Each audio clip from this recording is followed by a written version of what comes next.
یہ جس بدبخت کی آپ کو فوٹو سکرین پر نظر آ رہی ہے، اس کا نام یاسین رافضی منہاجی حرامی ہے۔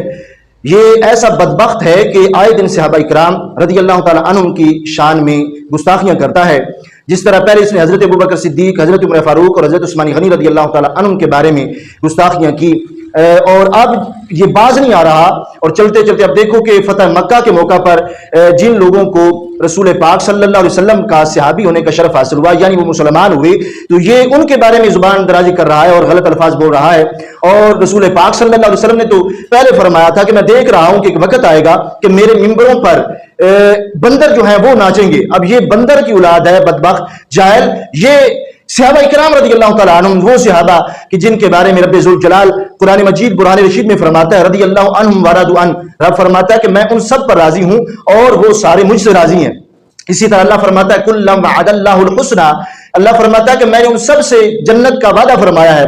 یہ آئے دن صحابہ اکرام رضی اللہ تعالیٰ عنہم کی شانوں میں گستاخیاں کرتا ہے۔ اب دیکھو کہ طاہر القادری کا یہ لونڈا ہے، منہاج القرآن سے یہ پڑھایا اور منہاجی ہے، تو طاہر القادری پھر دلیلیں دیتا ہے کہ نہیں کوئی گستاخی نہیں ہوئی۔ اگر کل کو کوئی عاشق پہنچ گیا اور اس نے اس بدبخت کو واصل جہنم کیا تو پھر طاہر القادری دلیلیں دے گا کہ دیکھو یہ جو ہے اس نے گستاخی نہیں کی تھی۔ جس طرح شیطان تاثیر کا بھوتھا اڑایا تھا حضرت غازی ممتاز حسین قادری شہید رحمۃ اللہ علیہ نے،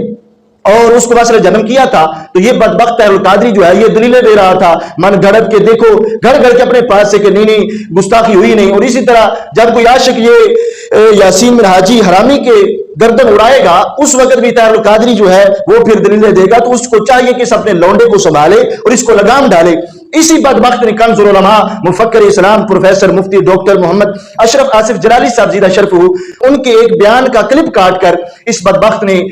جو ہے وائرل کیا اور گستاخی بنا کر پیش کیا، جس کی وجہ سے آپ کو بہت زیادہ تکالیف کا سامنا ہوا۔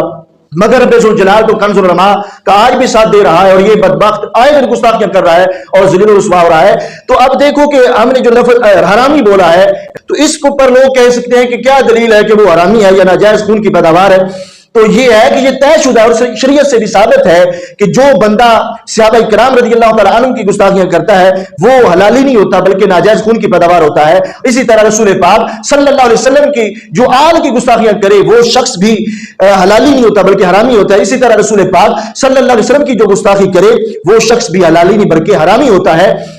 تو اب یہ لوگ دیکھیں کہ کیا اس کی رگوں میں حلالی خون ہے یا حرامی ہے۔ یہ جو کنز العلماء کو معاذ اللہ اس طرح کی گالیاں دیتا تھا، آج دیکھنا چاہیے کہ کیا یہ خود حلالی ہے یا حرامی ہے۔ آئے دن کبھی ابوبکر پاک کے خلاف، فاروق کے خلاف، کبھی حضرت عثمان غنی رضی اللہ تعالیٰ عنہ کے خلاف، تو اس کو بدبخت کو حکومت جو ہے وہ بھی کچھ نہیں کہتی، اور اس کو چھوڑا ہوا ہے کہ آئے دن یہ صحابہ کو بھونکتا رہے اور اہل بیت رضی اللہ تعالیٰ عنہ کے خلاف بھونکتا رہے۔ تو اس بدبخت کو عہدیداران ہے حکومت کے، ان کو چاہیے کہ اس کو بدبخت کو لگام ڈالے اور اس کو ایسی سزا دے کہ دوبارہ کوئی اس طرح کا حرامی جو ہے وہ صحابہ کرام رضی اللہ تعالیٰ عنہ کے بارے میں زبان نہ کھول سکے۔